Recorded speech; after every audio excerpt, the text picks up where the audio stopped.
Hi there guys, I hope you have had a good day. Now, there have been many challengers lining up to get that Tyson Fury fight. Obviously, they want to try and get their hands on that green and gold belt. Now, Otto Wallin has also thrown his hat into the mix for this fight with Tyson Fury on December 5th.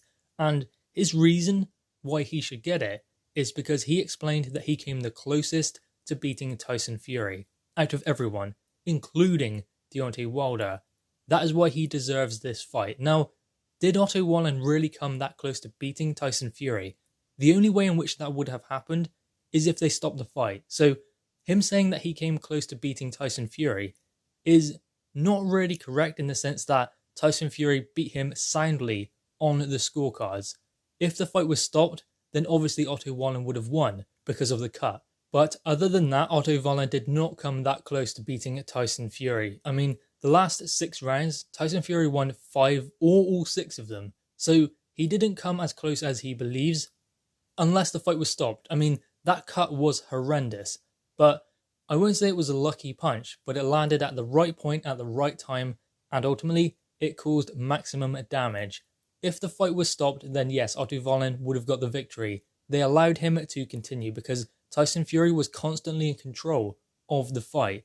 I mean, after that cut occurred, Tyson Fury barely lost any moments in the fight. He was backing Wallin up. He was working on the inside, working to the body, breaking him down. At some points in there, it looked too much for Otto Wallin, like he was going to get stopped. So, yes, I mean, he inflicted the biggest amount of damage on Tyson Fury that anyone has, especially considering you could see the kind of damage he did inflict. I mean, that cut was terrible, and there were 2 cuts under the eyelid as well. So it was a horrendous cut on Tyson Fury. But ultimately, unless that fight was stopped there and then, he did not come close again after that point.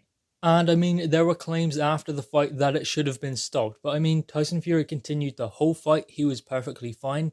And touch wood, he hasn't had any problems with that eye since. I hope he doesn't in the future. But I mean, after that incident, I mean, Tyson Fury took control completely. So there was no reason to stop the fight because he wasn't getting caught continuously in that same spot. I mean, if he was, then yeah, stop the fight because it's dangerous. I mean, his whole eyelid could have came down. It was just a dreadful cut. But ultimately, Tyson Fury knew how to defend against those kind of punches, and he rarely got caught in that portion of his face. And that's down to a good boxer. So at the end of the day, Otto Wallin was in there with someone like Tyson Fury who knew what to do when he came under fire like that, and he adjusted to it. If there was any danger for Tyson Fury in that fight, it would have been stopped by the doctor, by the referee. If he was getting caught in that place, he definitely would have been stopped. But he didn't, and he took control. So, I mean, we can look at that cut and think that Otto Wallin did come close, and maybe he did, getting a stoppage, but he didn't come anywhere near close after that point. Does he warrant a rematch with Tyson Fury? Not necessarily at the moment. I mean, Tyson Fury is now WBC World Champion. I mean, the last fight that Otto Wallin has had was against Kaufman in like August or something like that. So he's only had 1 fight since losing to Tyson Fury. Does he warrant a shot at the WBC World Champion? In my opinion, no. There are plenty better ranked opponents that deserve that opportunity than Wallin. I mean, even Charles Martin deserves the opportunity more than Wallin because of the opponents he's faced since then, since his loss. And ultimately, he stayed in there around the top 20, top 25, facing those kind of opponents. Wallin hasn't. He's gone off the radar. You would think after having that performance against Tyson Fury, where maybe he did exceed expectations, cut Tyson Fury like that, and everyone was interested in who is this guy who apparently came close to beating Tyson Fury. That is the point where you get a big fight. You go in there and fight someone, maybe Andy Ruiz around the time, or look at Derek Chisora. You try and get in there with that kind of opponent because your profile is being raised, so why not continue to do that? Otto Wallin hasn't. He's gone off the radar since that fight. So that being said, does he deserve a shot and a rematch at Tyson Fury? Yeah, maybe. But does he deserve a shot at the WBC World Champion? Absolutely not. There are so many more contenders that deserve an opportunity than this guy. And that's no disrespect, I'm just telling it how it is. Ultimately, Otto Wallin does not deserve a world title opportunity at this point. I mean, look at all of the other opponents who have waited years and fought the top 10 guys for their opportunity. Dillian Whyte. How does Otto Wallin potentially get a world title opportunity before Dillian Whyte? It's just madness, and I don't think he'll get the fight anyway because there have been 5 opponents laid out for Tyson Fury. Efe Ajagba, Charles Martin, Ajit Kabayel, Michael Hunter, and Oscar Rivas. I believe it will be between Charles Martin, Efe Ajagba, and Kabayel. I don't think that Tyson Fury will fight a smaller opponent because it's been agreed that he will fight Anthony Joshua next. So he's going to fight probably a taller opponent.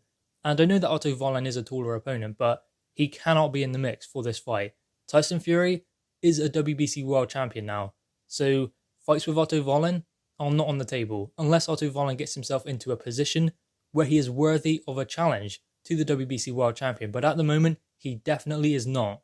I think that for Tyson Fury, Michael Hunter and Oscar Rivas are the best names on that list for him. Will he fight them? I don't believe so because they are smaller, faster opponents and he's going to want to fight someone who's a bit taller. So I would say that Efe Ajagba, Charles Martin and Kabayel do fit the bill more for Tyson Fury. Kabayel isn't as tall as Anthony Joshua, but he seems to be the front runner at the moment. Efe Ajagba, really unproven, raw. I mean, at the moment he's 14-0 and he has shown some vulnerabilities in his career so far. So that could be an entertaining fight. Charles Martin is not a good idea for Tyson Fury, especially considering he's Anthony Joshua's former opponent and who Anthony Joshua won the IBF world title off of in 2 rounds, where Charles Martin kind of did come over to lay down in some ways. So ultimately, that's probably not the best fight for Tyson Fury at this point, especially considering he would be going into an Anthony Joshua fight straight after. So it must be between Efe Ajagba and Ajit Kabayel. The other two would be incredible. An Oscar Rivas fight would be extremely entertaining. And a Michael Hunter fight just as good. Very entertaining because Michael Hunter, I really do rate him. I think that he is a really, really good fighter. And he's like a giant slayer. I mean, he's small, he's fast, he moves well. He's a cruiserweight coming up to heavyweight. But ultimately, he has shown he can deal with the bigger guys. And even show he has power against the bigger guys. So that will be an entertaining fight and an interesting one as well. And it would be interesting to see Tyson Fury in there with one of those top 10, top 15 world-ranked opponents, not just within the WBC, but I mean, I'd like to see him against Alexander Povetkin, a Kubrat Pulev, definitely a Dillian White, Andy Ruiz as well. These guys, I want to see Tyson Fury fight, and Oscar Rivas, Michael Hunter, definitely fall within that category. But I have to say, and I think you will all agree, that Otto Wallin definitely does not fall within that category. He does not warrant a world title opportunity at this point. He needs a good win. He needs to go and fight a top 10 opponent, top 15 opponent, and start getting ranked higher within governing bodies.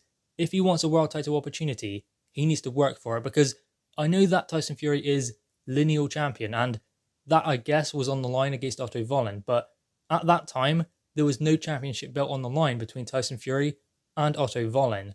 This time there is. So ultimately, Tyson Fury was not giving Wallin that kind of opportunity, not to win a world title last time. This time it would be. So, I mean, Wallin needs to warrant that kind of opportunity.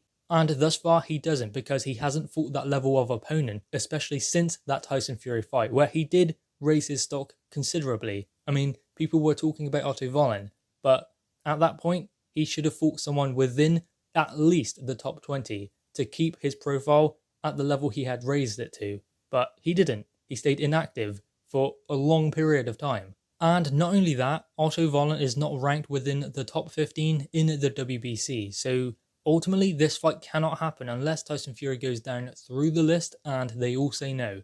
Then they get to Otto Wallin, who definitely isn't ranked within the top 15. So ultimately, this fight will not happen. So calling out Tyson Fury, maybe it's just to get a bit of publicity. Or maybe he doesn't understand that considering he's not high enough ranked, he cannot have the fight.